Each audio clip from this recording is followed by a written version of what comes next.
An account invested in a money market fund grew from this amount to this amount in a month. What was the interest rate to the nearest tenth of a percent? This is a simple interest problem. Therefore, this should be the formula. This is a formula for simple interest.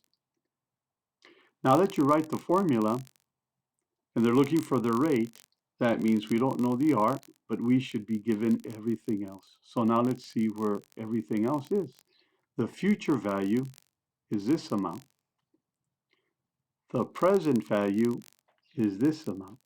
So you put them here. Here's the 1 plus R, and here goes the time. They said that this was in a month. But when you use this formula, T always has to be in years. So what is a month in year? It's 1 out of the 12 months. It's a 12th of a year. So it's 1 over 12. This is the time. Now it's time to get the R by itself. So we move this over by dividing both sides. It cancels from this side and moves to the other. Now we're going to subtract the 1 to get this 1 to go to this side. Subtract the 1 from either side. It cancels here and it's on the other side.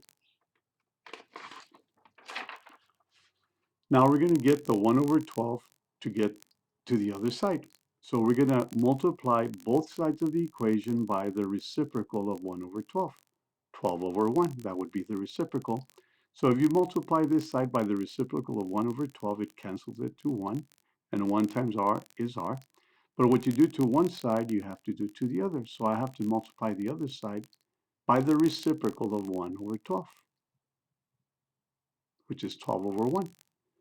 Now we do this division, subtract the 1, and times 12, and that would give us the R.